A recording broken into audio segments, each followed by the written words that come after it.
Bonjour à tous, dans cette vidéo on va corriger un troisième exercice sur l'échantillonnage et le critère de Shannon. Donc on nous dit qu'on souhaite, dans une première question qui est indépendante de la deuxième, réaliser l'échantillonnage d'un signal S de t, et que les paramètres sont évidemment le nombre de points et la fréquence d'échantillonnage. Il y en a le dernier qui est la durée totale d'acquisition.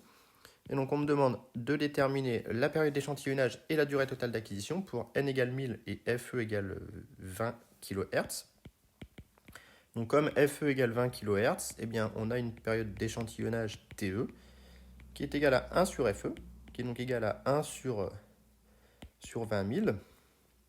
Et donc TE, ici, je vais multiplier par 100, 100 sur 20, donc évidemment je multiplie par 10 moins 2.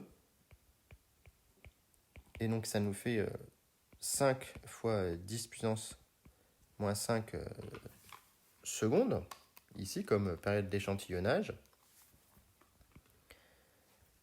Ou encore 50 microsecondes.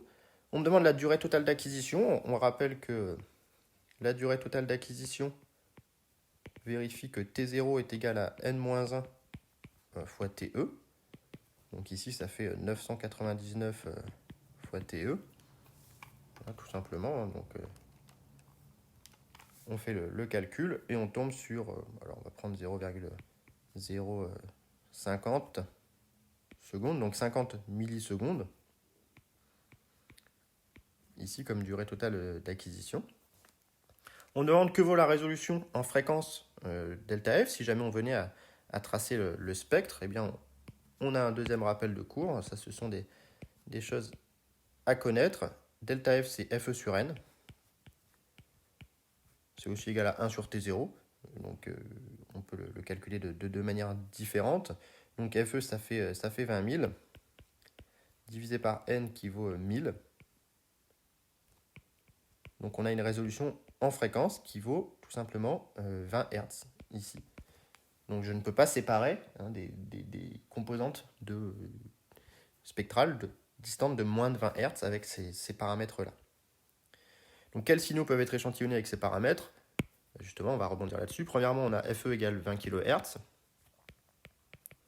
Donc on peut échantillonner tout simplement les signaux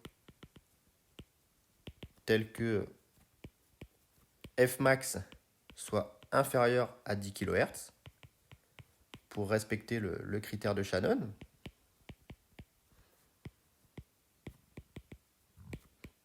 Le critère de Shannon, je vous le rappelle, il est important de le retenir, c'est FE supérieur ou égal à 2F max, où F max est la fréquence maximale présente dans le spectre de la décomposition de Fourier du signal analogique.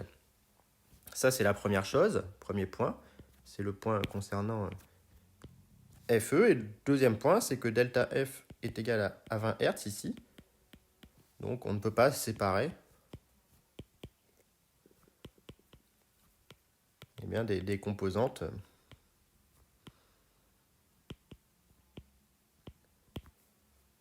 proches de moins de 20 Hz dans le signal. Exemple, si on a un créneau de fréquence f égale 5 Hz,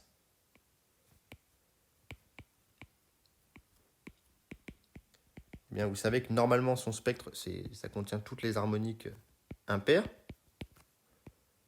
Et donc, son spectre théorique, c'est 5 Hz, 15 Hz, 25 Hz, etc. Alors, je ne calcule pas les amplitudes, ce n'est pas exigible, mais là, vous voyez bien qu'on va avoir un problème si on essaye d'échantillonner ce créneau avec comme résolution spectrale 20 Hz, puisqu'on ne sera pas capable de séparer les différentes composantes de mon signal d'entrée.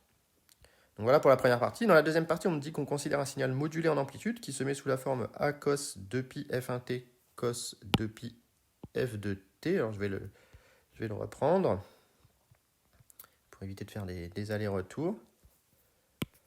Voilà, donc on me dit que S de t est égal à A cos 2pi f1t cos... C'est bon, j'ai pas assez de place. 2pi f de t. Et on me donne f1 et f2 qui valent 500 et 50. Et on me demande de déterminer la valeur de A et le spectre en amplitude de ce signal.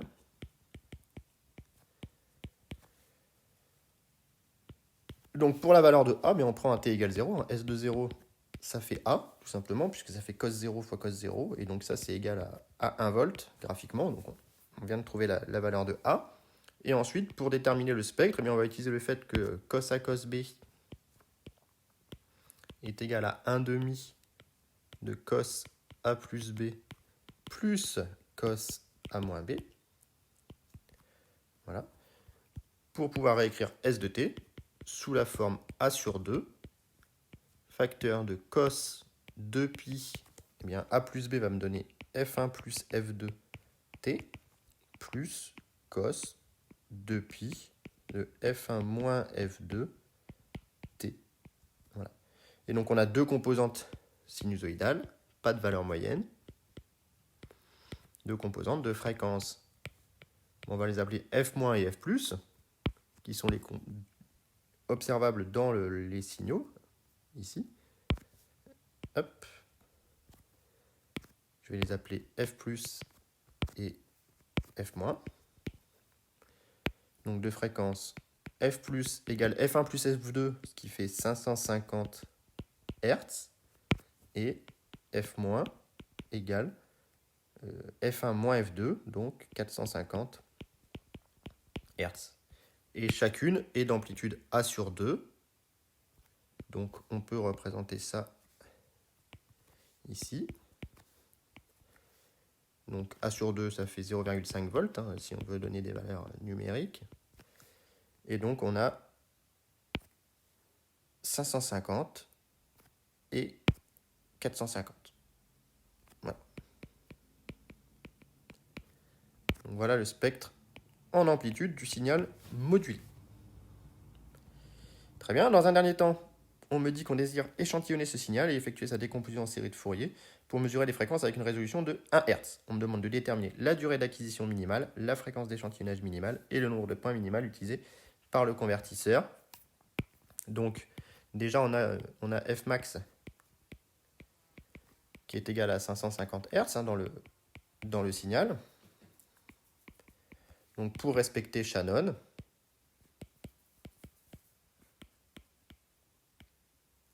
il faut que Fe soit supérieur ou égal à 2 Fmax, c'est-à-dire 2 fois 550, c'est-à-dire 1,1 kHz. Donc on va prendre comme fréquence minimale d'échantillonnage eh bien 1,1 kHz, tout simplement. Et ensuite, on a delta F qui nous est donné dans l'énoncé, qui est égal à 1 Hz. Or, delta F, c'est égal à 1 sur T0, tout simplement, la durée totale. Donc ça veut dire qu'il faut acquérir sur une durée totale T0 égale 1 sur delta F, qui est au minimum de 1 seconde. Donc il faut au moins donc T min, T0 min, la durée totale c'est 1 seconde. Et enfin, le nombre de points, il est relié par la fréquence et la durée T0. Enfin, delta F s'écrit aussi Fe sur N. Donc, N égale Fe sur delta F. Et donc, N min va être égal à Fe min sur delta F. Donc, on en déduit que le nombre de points minimal est égal à 1100. Donc voilà les trois résultats que l'on obtient. Et il s'avère que si on fait effectivement cet échantillonnage avec ces paramètres, eh bien, on obtient le spectre suivant. Moi, je l'ai fait en Python, mais on pourrait le faire avec Lattice Pro ou avec un oscilloscope. Donc on observe bien les deux pics à 450 et à 550. Alors j'ai les amplitudes qui ne sont pas égales, j'ai du mal régler mes paramètres dans mon programme, mais évidemment que les amplitudes sont les mêmes, c'est A sur 2 et A sur 2. Et on observe également que la résolution est bien de l'ordre de 1 Hz. C'est tout petit, on le voit bien, on n'arrive pas à le distinguer, hein, mais delta F, c'est censé être la demi-largeur. Et donc 1 Hz, évidemment, entre 500 et sur une échelle qui va de 0 à 600, n'est pas observable. Donc voilà pour cet exercice assez intéressant, assez riche, avec deux questions complètement indépendantes.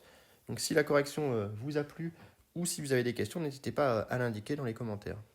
Bonne journée.